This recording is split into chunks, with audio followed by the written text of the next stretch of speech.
ദേശീയ ഗാനത്തെ അനാദരിച്ച ബീഹാർ മുഖ്യമന്ത്രി നിതീഷ് കുമാറിനെതിരെ പ്രതിഷേധം ശക്തമാകുന്നതാണ്. RJDയുടെ നേതൃത്വത്തിൽ പട്നയിൽ വൻ പ്രതിഷേധം സംഘടിപ്പിച്ചു.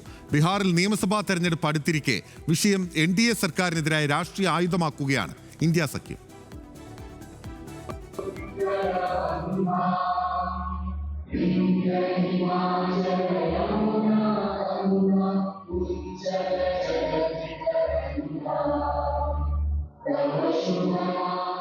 പട്നയിൽ കായിക പരിപാടിക്കിടെയാണ് ദേശീയഗാനം ആലപിക്കുന്നതിനിടയിൽ ബീഹാർ മുഖ്യമന്ത്രി നിതീഷ് കുമാർ ചീഫ് സെക്രട്ടറിയെ തൊട്ടുവിളിച്ച് തമാശ പറഞ്ഞത്. RJD നേതാവ് തേജസ്വി യാദവ് എക്സിൽ പങ്കുവച്ച വീഡിയോ നിതീഷിനെതിരെ വ്യാപക വിമർശനത്തിനിടയാക്കി. പട്നയിൽ RJD നേതാവ് രാബ്രി ദേവിയുടെ വസതിക്ക് മുൻപിൽ ദേശീയഗാനത്തെ അപമാനിച്ച നിതീഷ് നായകനല്ല വില്ലനാണ് എന്ന പോസ്റ്റർ സ്ഥാപിച്ചു.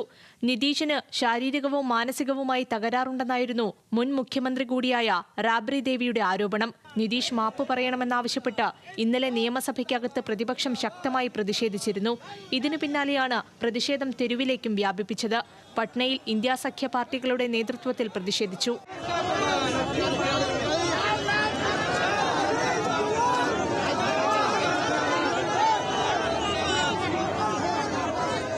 ദേശീയഗാനത്തോടും ചിഹ്നങ്ങളോടും നിതീഷ് കുമാറിനോ NDAക്കോ ആദരമില്ലെന്നാണ് തേജസ്വി യാദവിന്റെ ആരോപണം. ഒക്ടോബറിൽ തെരഞ്ഞെടുപ്പ് നടക്കാനിരിക്കുന്ന ബീഹാറിൽ വിഷയം രാഷ്ട്രീയ ആയുധമാക്കാനാണ് പ്രതിപക്ഷത്തിന്റെ തീരുമാനം. അതേസമയം വിഷയത്തിൽ ഇതുവരെ ഔദ്യോഗികമായി പ്രതികരിക്കാൻ നിതീഷ് കുമാറോ JDUവോ തയ്യാറായിട്ടില്ല. National desk, news Malayalam.